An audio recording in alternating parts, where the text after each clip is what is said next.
Hola, ¿cómo están? En este video veremos los conceptos de procesos reversibles e irreversibles. A modo de ejemplo, estudiaremos el caso de un proceso de expansión isotérmica a 297 Kelvin de un molde gas ideal contenido en un sistema de tipo cilindro-pistón como el que se muestra en la slide. En el ejemplo, el pistón tiene un diámetro de 11 centímetros y una masa igual a 5,3 kilogramos. Inicialmente, sobre el pistón se ubica una pesa que tiene un peso de 91,6 kilos en total. En la condición final se han quitado todas las pesas ubicadas sobre el pistón, de manera que se produce una expansión.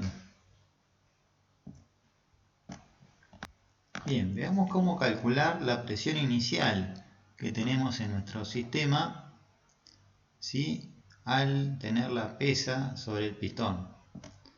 Entonces tendremos la presión de 1 bar, que es la presión atmosférica, y tendremos que sumarle la presión contenida en nuestro cilindro pistón, la cual estará dada por la fuerza que está haciendo nuestro sistema de pistón más pesa,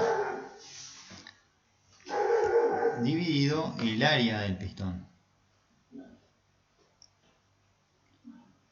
Entonces será 5,3 kilogramos que pesa nuestro pistón, más 91,6 kilos que corresponde a la masa de las pesas, por 9,8 metros por segundo cuadrado, la constante de gravedad, dividido el área del pistón, pi por el radio al cuadrado.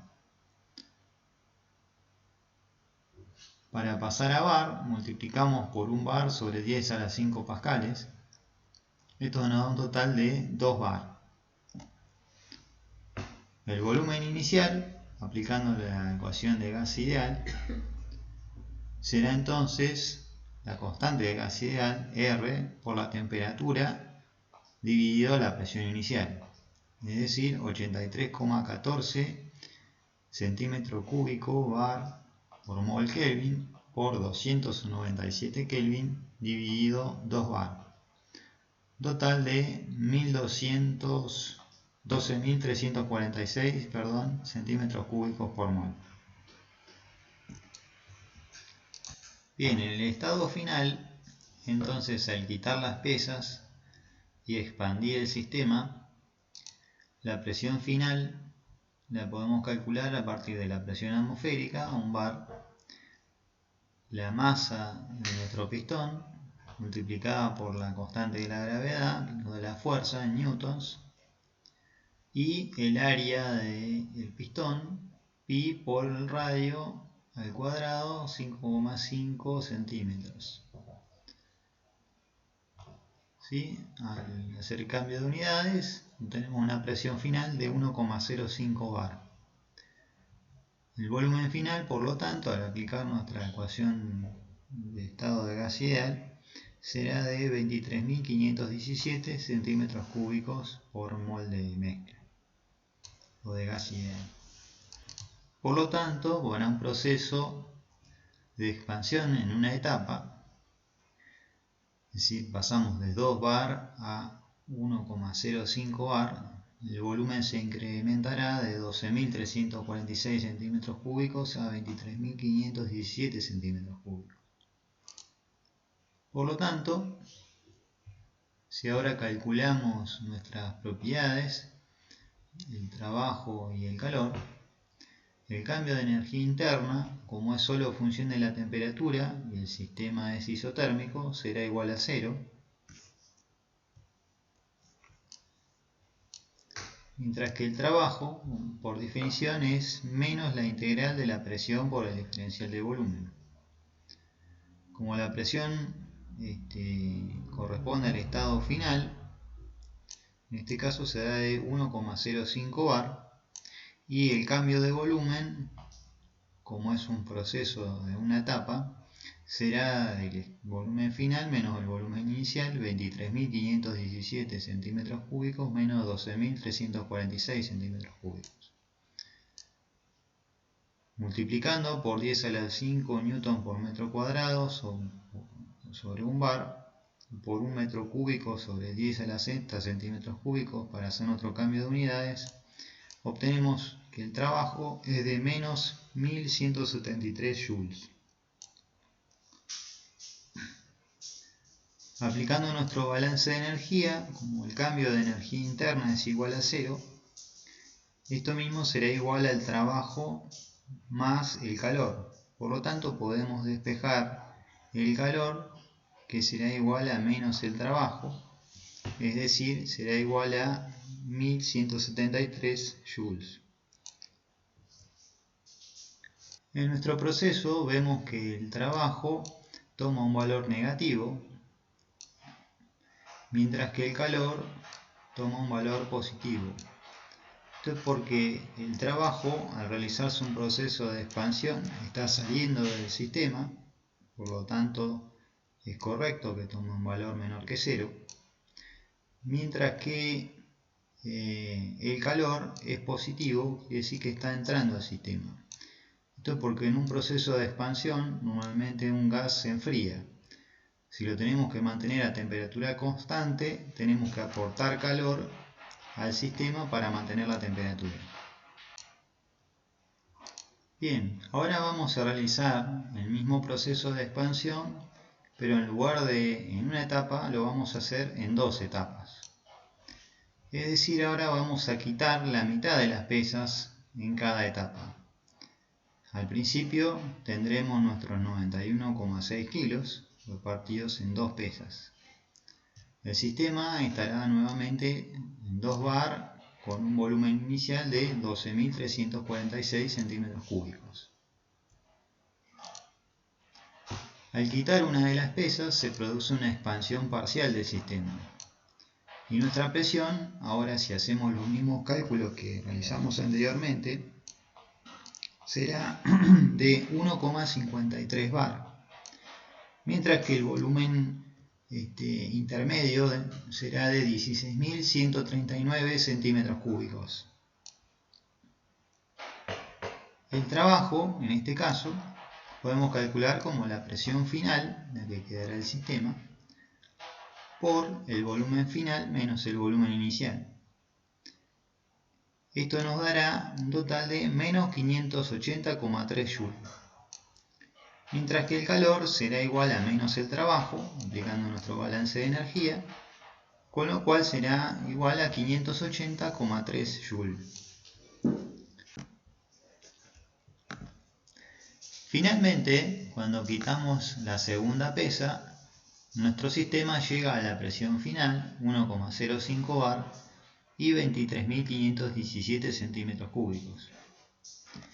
El trabajo, en este caso, lo vamos a calcular como la presión final, 1,05 bar, por el volumen final menos el volumen intermedio. Con lo cual el trabajo será de menos 774,7 joules. Y el calor entregado en este caso al sistema será de 774,7 joules. Por lo tanto, el trabajo total que nuestro sistema entregó a los alrededores será la suma del trabajo entregado en la primera etapa más el trabajo entregado en la segunda etapa, es decir, menos 1355 joules. Mientras que el calor será igual a menos el trabajo, es decir, será de 1355 joules.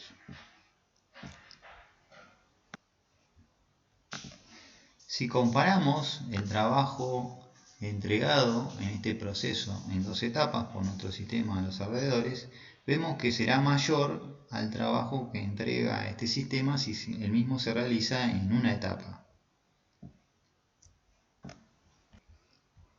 Veremos qué pasa si ahora realizamos nuestro proceso de expansión en 4 etapas en lugar de 1 o 2. En este caso la pesa se dividirá en 4 partes y se va a ir quitando de un cuarto cada vez. Así partimos de 2 bar y 12.346 centímetros cúbicos. Pasamos al quitar la primera de las pesas a 1,76 bar y 14.030 centímetros cúbicos. Y obtenemos un trabajo, ¿sí?, igual a 1,76 bar por la diferencia de volumen, 14.030 menos 12.346, es decir, menos 296 joules. Y nuevamente el calor entregado al sistema será igual de 296 joules. Al quitar la segunda pesa, llegamos a una presión de 1,53 bar con un volumen intermedio correspondiente a la etapa 2 de 16.139 centímetros cúbicos. Esta vez el trabajo que se entrega del sistema hacia los alrededores es de menos 323 joules. Al quitar la tercera pesa, llegamos a una presión de 1,29 bar y un volumen intermedio de 19.141 centímetros cúbicos. Y esta vez entregamos al sistema, del sistema a los alrededores, 387 joules. Al quitar la cuarta pesa, alcanzamos nuestra presión final de 1,05 bar y el volumen final de 23.517 centímetros cúbicos. El trabajo entregado por el sistema hacia los alrededores es de 459 joules, es decir, menos 459 joules. Por lo tanto, el trabajo total entregado por nuestros sistemas hacia los alrededores será la suma de los trabajos de cada etapa, es decir, menos 1.465 joules.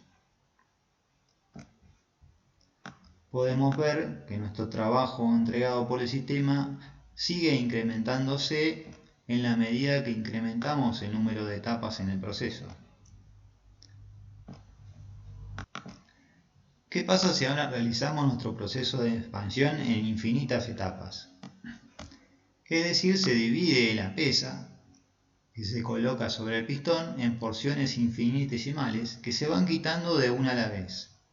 En cada etapa, la presión externa es solo infinitamente inferior a la presión del gas contenido en el cilindro y se produce un aumento infinitesimal del volumen.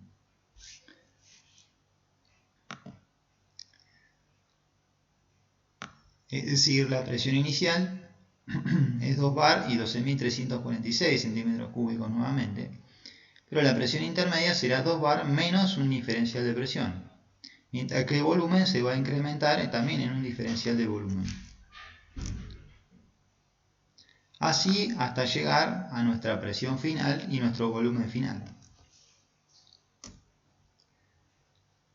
En este caso, al calcular el trabajo, tendríamos una sumatoria de infinitas etapas de las presiones intermedias por los cambios de volumen. En este caso, el trabajo sería igual entonces a menos la sumatoria de I igual 1 a infinitas etapas de la presión intermedia por el cambio diferencial de volumen de cada etapa. Es decir, sería igual a menos la integral entre el volumen inicial y final de la presión por el cambio diferencial de volumen. Como se trata de un gas ideal, la presión la podemos expresar a partir de la ecuación de estado de gas ideal como R por T sobre B. Por lo tanto, podemos resolver ahora nuestra integral para obtener que el trabajo, en este caso, será igual a menos R por T por el logaritmo natural del volumen final sobre el volumen inicial. O lo que es equivalente, aplicando la expresión de la ecuación de estado de gas ideal, a R por T por el logaritmo natural de la presión final sobre la presión inicial. Por otra parte, aplicando el balance de energía, podemos ver que el calor será igual a menos el trabajo. Así obtenemos que el trabajo realizado en este caso, o entregado, por el sistema hacia los alrededores, será de 8,314 Joule por mol Kelvin por 297 Kelvin, la temperatura de nuestro sistema isotérmico, por el logaritmo natural de 1,05 bar dividido 2 bar. Es decir, será igual a menos 1591 Joule. Para lo cual será necesario entregar al sistema un calor equivalente a 1591 joules.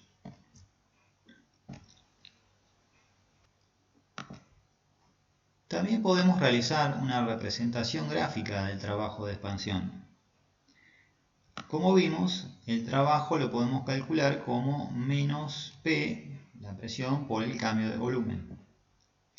En las figuras podemos ver cómo varía la presión respecto del volumen para un gas ideal cuando se mantiene constante la temperatura. Y también podemos observar nuestra condición inicial de presión y la condición final, así como también de volumen. Como es un proceso de expansión brusca en una etapa, cuando nosotros realizamos la expansión, ¿sí?, la presión que gobierna el sistema es la presión final, ¿sí?, y tendremos nuestro volumen final y volumen inicial. Y el trabajo será el cálculo de menos la presión por el delta V, que corresponde al área que está sombreada en el recuadro.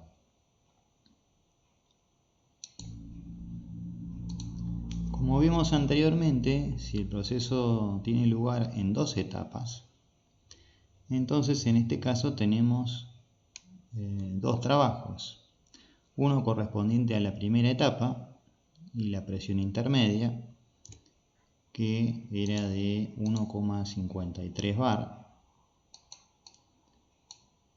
y otro trabajo que corresponde a la presión final, ¿sí?, de la etapa, que es de 1,05 bar.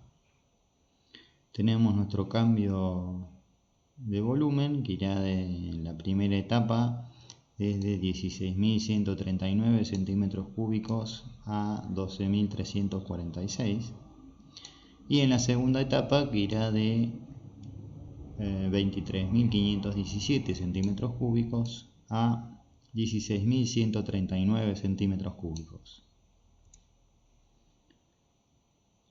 El trabajo en este caso total es mayor, como podemos observar a simple vista, a el trabajo realizado en la primera etapa.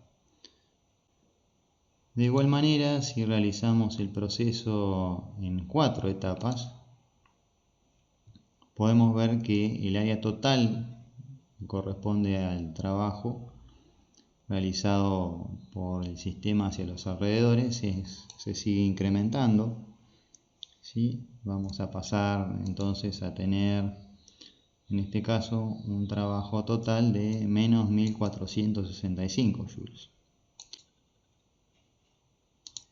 Si realizamos el proceso de expansión en infinitas etapas, entonces tendremos el mayor trabajo realizado por el sistema hacia los alrededores, que denominamos trabajo reversible, que corresponde al área bajo la curva, ¿sí?, que es la integral, ¿sí?, de la presión en función del volumen.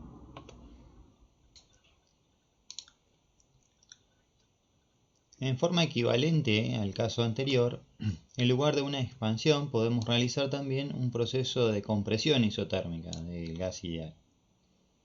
En este caso, repetimos el proceso anterior pero en sentido contrario, es decir, vamos agregando pesas al sistema cilindro-pistón de manera de comprimir el gas en forma isotérmica desde una presión inicial de 1,05 bar hasta los 2 bar.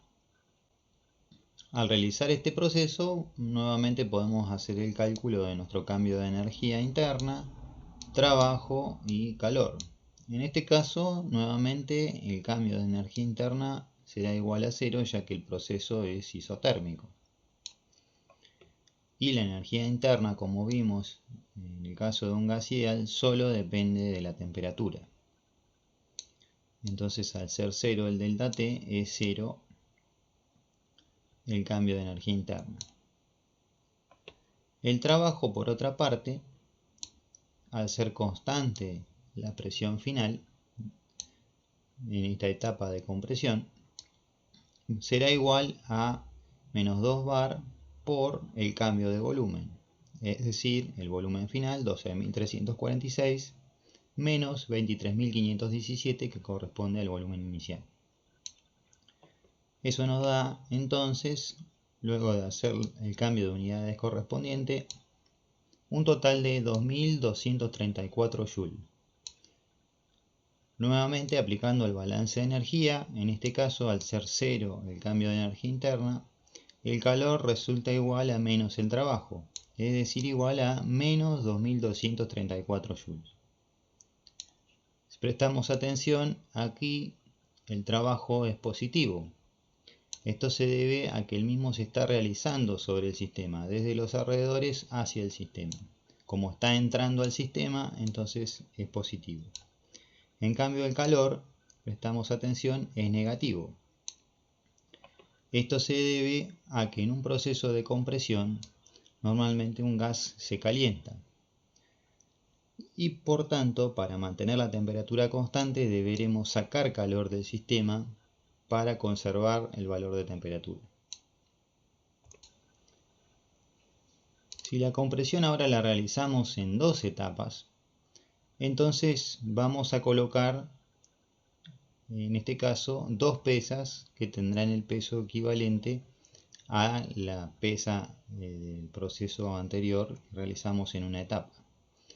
En este caso, al colocar la primera de las pesas, alcanzamos la presión de 1,53 bar y un volumen intermedio de 16.139 centímetros cúbicos.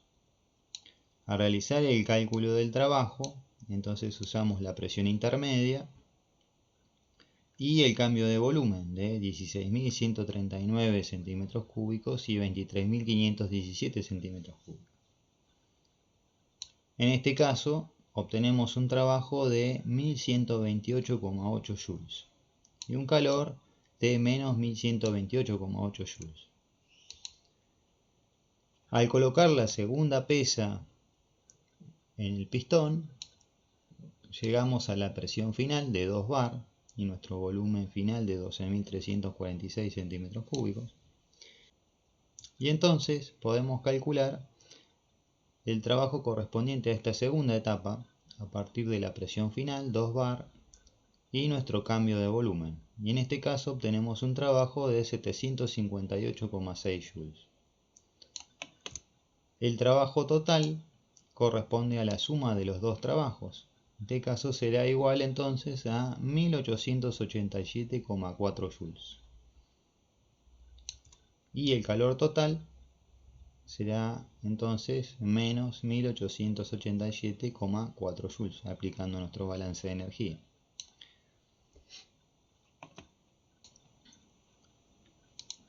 Entonces el trabajo que se requiere desde los alrededores hacia el sistema para comprimir el gas, en este caso, es menor al trabajo que se requiere si se realiza el proceso en una etapa, que como vimos era de 2234 joules. Si ahora realizamos este proceso de compresión en 4 etapas, es decir, dividimos la pesa en 4 y vamos agregando de a una, entonces podemos ver que el trabajo requerido en cada etapa, ¿sí?, va disminuyendo.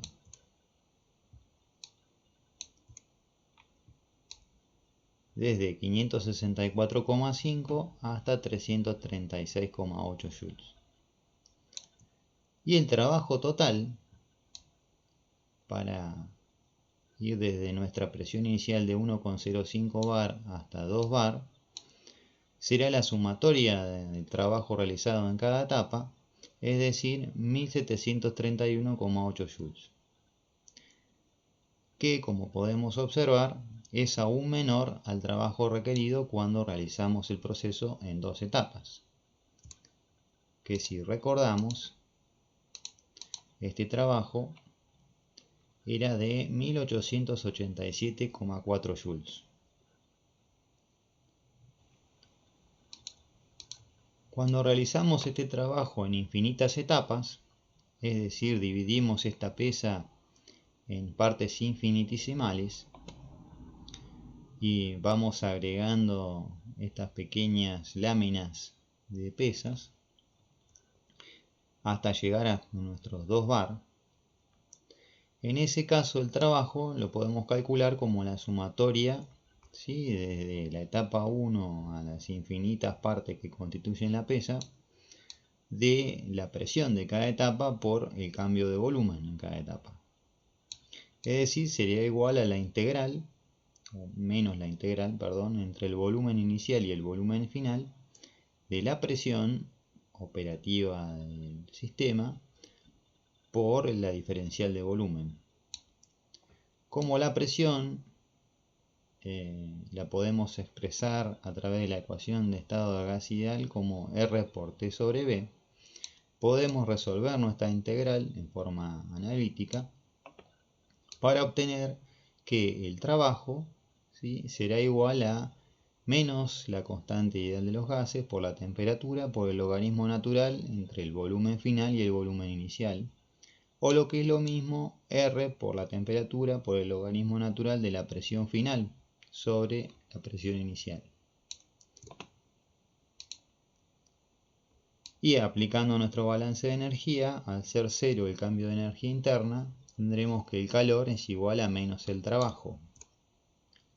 Por lo tanto, el trabajo realizado por los alrededores hacia el sistema para comprimir el gas será de 1591 joules y el calor total que se deberá eliminar del sistema para mantener constante la temperatura será de menos 1591 joules. Si realizamos una representación gráfica del trabajo de compresión, entonces, en este caso, tenemos nuevamente nuestra curva de presión en función del volumen para un gas ideal que se encuentra a temperatura constante, ¿sí?, ahí está la curva,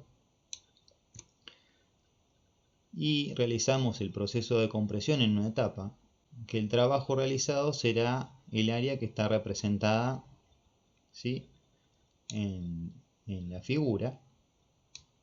En este caso tenemos la presión final de 2 bar, ¿sí?, y nuestro cambio de volumen, que nos da un trabajo de 2234 joules.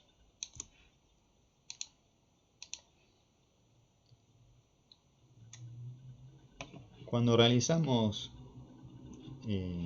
esta compresión en un proceso de 2 etapas, en este caso tendremos entonces nuestra presión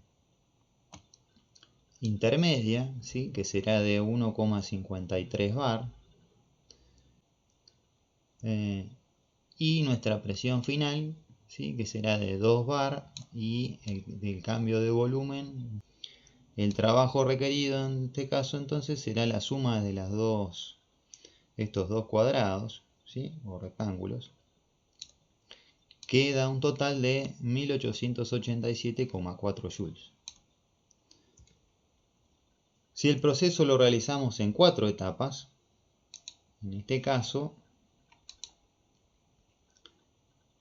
a medida que vamos agregando cada una de las pesas, ¿sí?, hasta llegar a la presión final, vemos cómo va disminuyendo, ¿sí?, el área de cada una de las etapas y cómo se va asemejando cada uno el área total, ¿sí?, al área bajo la curva. Cuando realizamos este trabajo en infinitas etapas, obtenemos nuestro trabajo reversible de compresión y vemos que es igual a 1591 Joule, que es equivalente al trabajo que obtuvimos de expansión, pero con signo inverso. Es decir, que si las condiciones iniciales y finales son similares, o iguales, perdón, entonces el trabajo realizado por el sistema o hacia el sistema, si es reversible, será igual.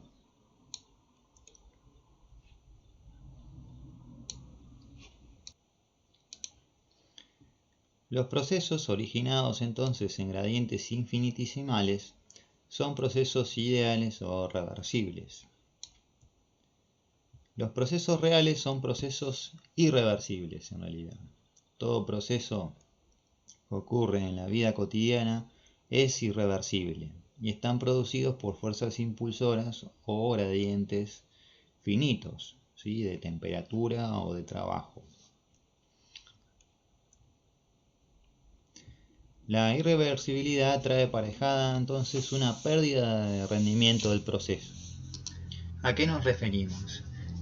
El trabajo de expansión, por ejemplo, que puede entregar una máquina, siempre será menor al trabajo reversible, que es el trabajo ideal o el máximo trabajo que podría entregar una máquina. Mientras que cuando realizamos un trabajo de compresión, queremos comprimir un gas, el trabajo requerido siempre va a ser mayor al trabajo ideal o reversible.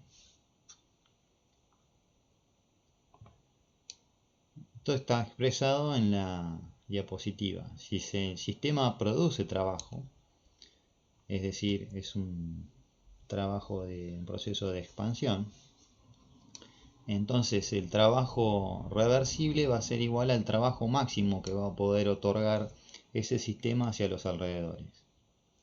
El trabajo real o irreversible que va a realizar ese equipo o máquina siempre va a ser menor al trabajo reversible.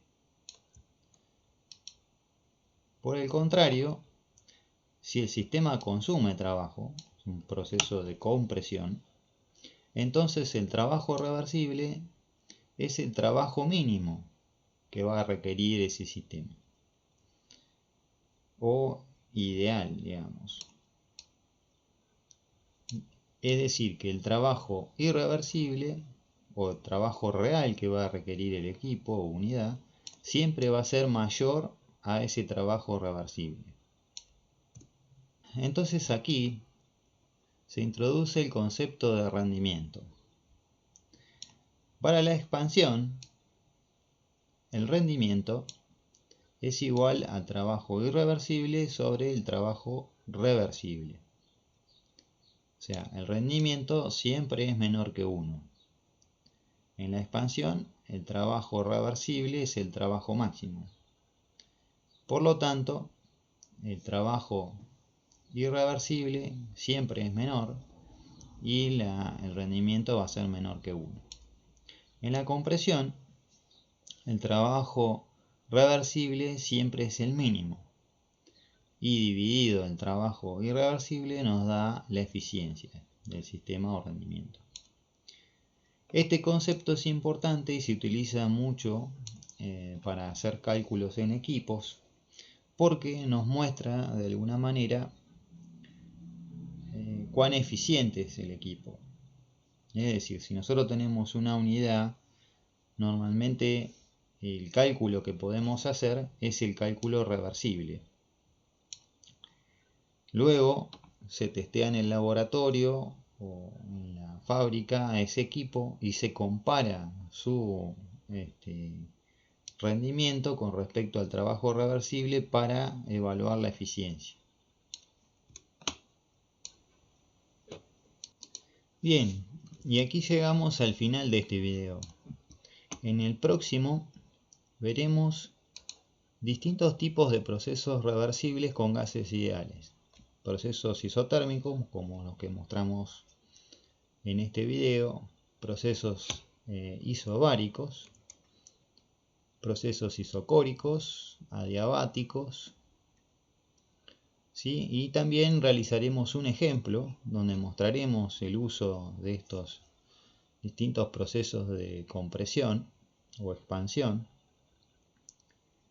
y cómo permiten estos conceptos demostrar que la energía interna y la entalpía son funciones de estado.